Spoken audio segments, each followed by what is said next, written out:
on va essayer, parce que la question qui nous a conduit à élaborer ce travail, d'abord c'est l'une des hypothèses, pourquoi Azali Assoumani, vous le connaissez, qui est l'ancien président de l'Union des Comores, a réussi à se faire passer comme le sauveur des Comores en 99, alors qu'en 95, il a abandonné cet archipel.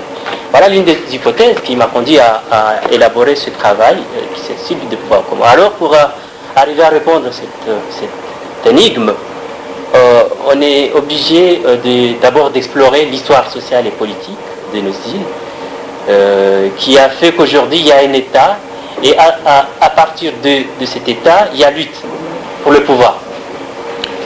D'abord, pour essayer d'explorer lutte de pouvoir, on a introduit le concept de champ. Quand on regarde bien les îles Comores sont régies par deux espaces. Il y a ce qu'on appelle l'espace traditionnel, que mon précédent a bien tracé l'historique. Il y a aussi l'espace moderne ou l'espace politique. Alors moi, au départ, je vais essayer de voir comment s'est constitué cet espace, comment les personnes, les individus, les agents se sont investis dans cet espace. Cet espace-là, c'est le grand mariage, tout le monde connaît le grand mariage. Alors, le grand mariage, c'est une institution dans laquelle il y a des individus, des hommes et des femmes, participent à un échange de dons contre dons. Et avec cet échange, ils accèdent à un statut plus élevé que leur statut d'origine. Et quand on regarde l'historique, cette institution, le grand mariage, en sociologie, on va appeler champ, dans lequel il y a les luttes. Chaque individu, par exemple, si on aime changer, on fait tout pour aller à Mzgoua, groupe d'en bas vers le groupe d'en haut, ou bien d'aller être notable à travers la réalisation du grand mariage, etc. Mais quand on regarde très bien, cet espace, cette institution, le grand mariage, a été à l'origine de l'espace politique. Je m'explique, avant la colonisation, cet espace était considéré comme les lieux où on peut avoir un pouvoir, ce qu'on appelle le pouvoir de prendre la parole, d'assigner des statuts ou de prendre des décisions. Après la colonisation, il y a un autre espace qu'on va appeler un espace politique qui va remplacer l'espace traditionnel.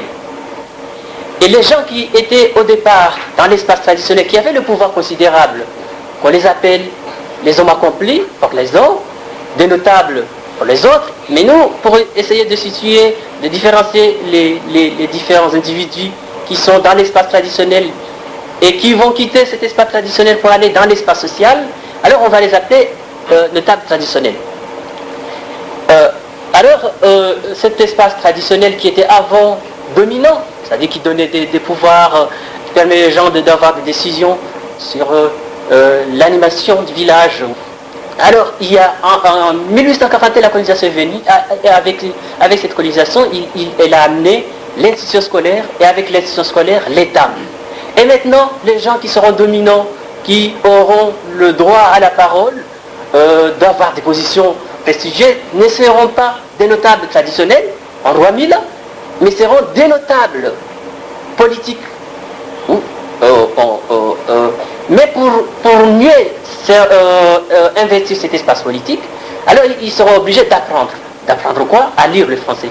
Parce que l'État fonctionne avec la langue, et non pas avec le chinois-anti de Mbaye Chambé, qui fonctionnait dans l'espace traditionnel. Et après, ils vont se professionnaliser.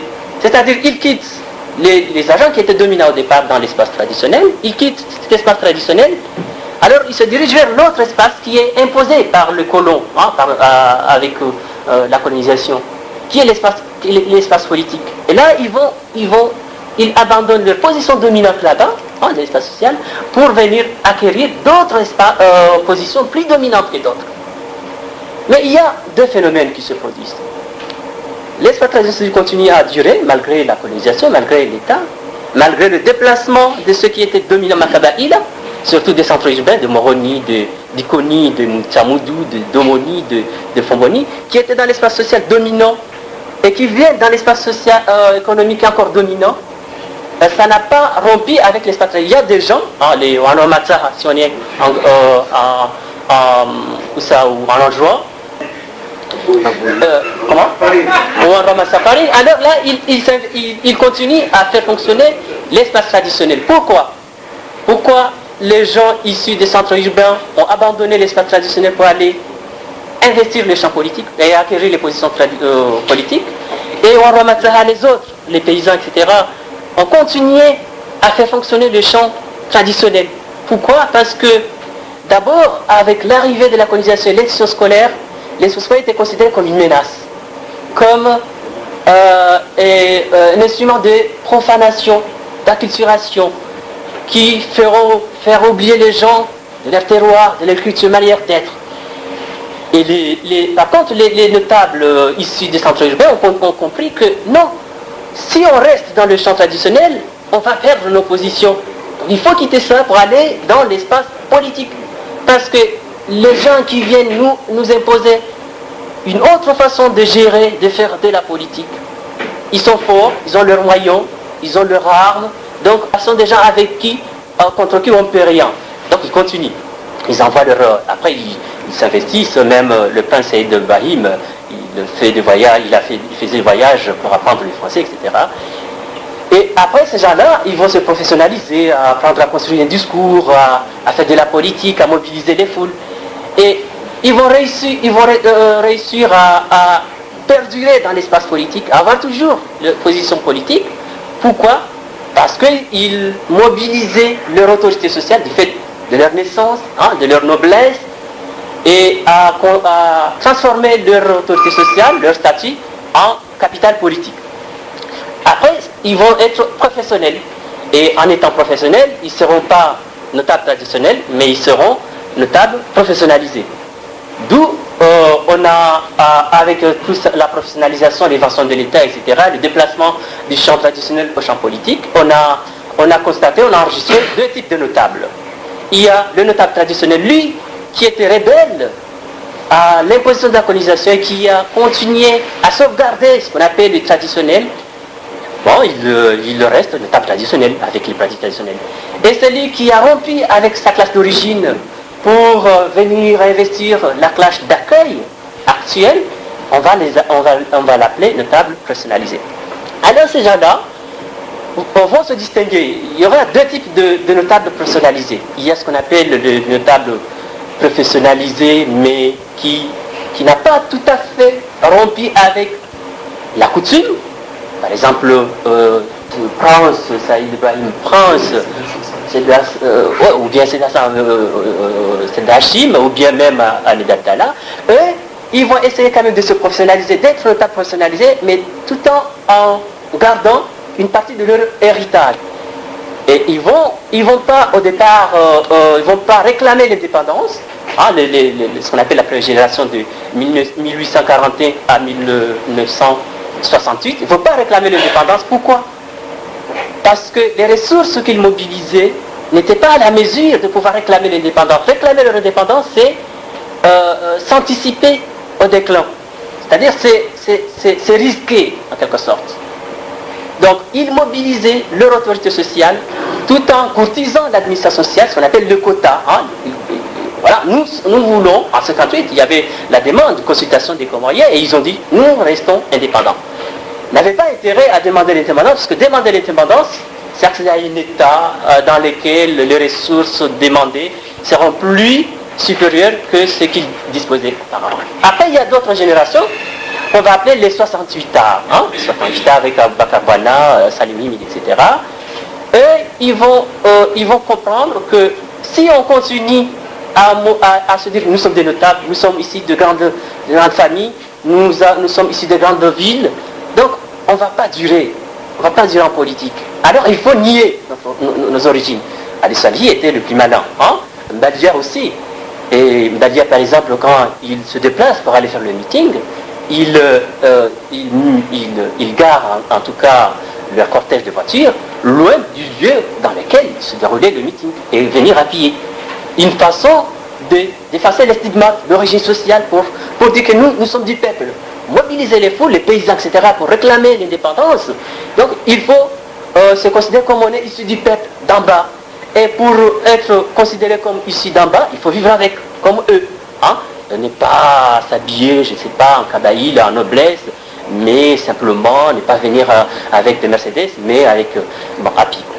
Alors là, donc c'est deuxième génération, 68 à 99, alors vont d'abord réclamer l'indépendance, hein, essayer de s'inspirer du modèle marxiste-léniniste, et en même temps s'effacer comme étant, effacer leur origine sociale et se considérer comme étant du peuple, et mener une double contestation coutumière, remettre en cause la pratique coutumière en Danamila, mais en même temps, contestation politique, remettre en cause les statu quo, le fait de rester autonome, une autonomie, mais de réclamer l'indépendance. Après, la deuxième génération va durer jusqu'à 99.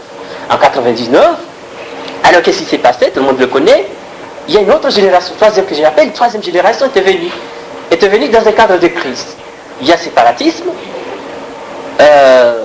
et il y a la mort subite du président Taki, il y avait l'intérim, Tajdin Ben Massoud, et Tajdin Massoud, au lieu de respecter la constitutionnalité, commençait à nommer, et en nommant des agents ministériels, alors il a soulevé un tollé devant la classe politique traditionnelle.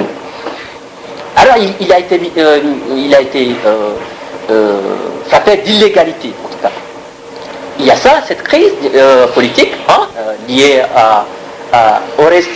au non-respect de la constitutionnalité par Tajdin Ben Massoud, président de Térim. Mais il y avait aussi le séparatisme a éclaté. Taki, au lieu de résoudre par le dialogue, il a utilisé la force et ça a anticipé, le séparatisme. Après Azali, il y avait à Moroni, il y avait les antiséparatismes. Il y avait les antiséparatismes durs, les enjoignés dehors. Et puis il y avait les antiséparatismes soft, enjoignés non pas dehors, mais quand même il faut dialoguer. Et tout cela semblait exploser le pays. Et Azali s'est interposé. Il a dit, moi je suis le chef d'état-major, puisque vous les hommes politiques, vous n'arrivez à vous entendre à résoudre le problème politique, alors moi j'interviens. Et à l'intérieur de cette volonté d'intervenir, de prendre le pouvoir, et a priori mettre de l'ordre, les notables professionnalisés l'ont soutenu. Alors, il y avait des explications. Pourquoi on soutenait Azali de prendre l'intérim? C'est-à-dire, alors d'après mes hypothèses et mes enquêtes, j'ai trouvé que ces notables personnalisés ont soutenu Azali d'aller prendre l'intérim parce qu'ils considéraient qu'Azali ne va pas continuer à garder le pouvoir parce qu'il ne cherche pas une réputation politique, mais il cherche une réputation militaire, puisque c'est un militaire. Donc il faut soutenir Azali pour prendre l'intérim afin de faire dérouler les élections. Et nous, les notables traditionnels, on va se présenter. Donc, il sera affaire entre nous, notables, qui ont toujours le pouvoir. Et puis, il avait, jusqu'en 2002 en tout cas, le soutien global, malgré son putsch, de la classe politique. Et il y avait aussi la communauté internationale, en tout cas, en condamné. Et puis, il y avait les technocrates, Sultan Soudour, Mohamed Abdel Wahab, Mohamed Chacha, etc., l'ont soutenu, alors que lui, il a fait beaucoup. Alors, mais je me suis posé pourquoi il y a le soutien du notable, je te donne la raison, et puis les technocrates. Donc les technocrates ont soutenu Azali,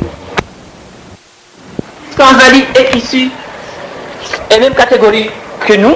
Donc Azali, vous savez qu'il est issu d'une classe populaire, classe paysanne, son père est paysan, moisin, etc. Donc, alors il se dit, bon, on va soutenir les technocrates comme nous. En soutenant Azali, alors ils vont anticiper la mort symbolique de leurs aînés, c'est-à-dire de notables personnalisés. Il y avait aussi deuxième fraction qui ont soutenu en tout cas Azali, il y avait la fraction, je dirais, islamiste, entre guillemets. Pourquoi ils ont soutenu Azali malgré son putsch? Alors ils se sont dit, bon, Azali quand même, il a une trajectoire un peu religieuse. Donc quand même, il va soutenir les symboles de la République fédérale islamique. Donc il faut le soutenir. Et ils ont soutenu. Et puis il y avait aussi, ça c'est la troisième fraction, il y avait quatrième fraction, il y avait les séparatistes. Ils ont soutenu Azali. Pourquoi? Nous savons très bien que le séparatisme est à l'origine des déclassements. C'est-à-dire les gens qui étaient le premier précurseur du séparatisme ont déclaré l'indépendance, en tout cas d'Anjouan, parce qu'ils voulaient avoir des places qu'ils ne pouvaient pas avoir autrement. Alors, et il se dit, bon, on a intérêt à soutenir Azali, parce qu'en soutenant Azali, il y avait une transaction dessus, il va créer des institutions qui vont nous favoriser, qui donnent des prérogatives régionales ou insulaires, et avec ces prérogatives, on peut avoir des places. Et c'est ce qui s'est fait. Il y avait l'union des Comores. L'union des Comores, il y avait des prérogatives régionales ou insulaires. Et avec ces prérogatives, il y avait chaque président. Donc on peut être président quand même dans une île. C'est très facile que d'être président dans une nation. Voilà comment Azali a réussi à accéder au pouvoir. Et avec ces transactions, nous avons constaté qu'il n'a pas respecté toutes les négociations qui se sont faites à l'intérieur des coulisses. Les notables ont été écartés, les rétributions n'ont pas été données, respectées. Et donc, Azali est venu, mais il a renouvelé l'équipe politique. Et il a signé l'acte de décès de notables professionnalisés. Et après, les notables professionnalisés se sont rendus compte qu'ils se sont trompés de calcul. Alors, ils cherchent une solution. Comment avoir une forme sociale d'existence? Après leur déclin en 99, ils se sont dit, bon, il y en a certains qui se sont convertis dans le champ religieux, devenir des imams, et puis d'autres dans le champ coutumier, devenir des... Mais là se pose le problème, parce qu'ils étaient d'abord dans le champ coutumier, et puis ils sont devenus dans le champ politique. Après leur déclin, ils veulent redevenir là dans le champ coutumier. Se pose le problème d'adaptabilité, parce que leur trajectoire du notable traditionnel au notable personnalisé, ils ont acquis des ressources techniques très différentes que les ressources qui s'utilisent dans le champ coutumier. Et là, en revenant dans le champ coutumier, ils sont dans l'entre-deux. Ils sont ni notables traditionnels, ni notables personnalisés. C'est pourquoi quand on regarde même à l'observation empirique, on voit par exemple les députés, même les ministres, n'arrivent pas à s'intégrer, n'arrivent pas à saisir. Donc ils sont en tout cas déchirés, voilà. Et puis les autres, qu'est-ce qu'ils font? Les uns dans le champ religieux devenir imam, les autres dans le champ coutumier, et les autres ils font quoi? Ils reviennent en France, à l'exil. Là, qu'est-ce qu'ils font? Pour essayer de se faire neuf. Et voilà les mécanismes des champs politiques par les notables personnalisés. Alors maintenant, reste le problème de ceux qui ont pris le relais. Le problème, c'est qu'ils ont réussi quand même à écarter ces classes qui se sont constituées en noblesse d'État, qui ont duré quand même pendant 30 ans dans le champ politique. Mais je pense que l'une des problèmes, l'une des erreurs qu'ils ont commises, c'est que en renouvelant les institutions, ils ont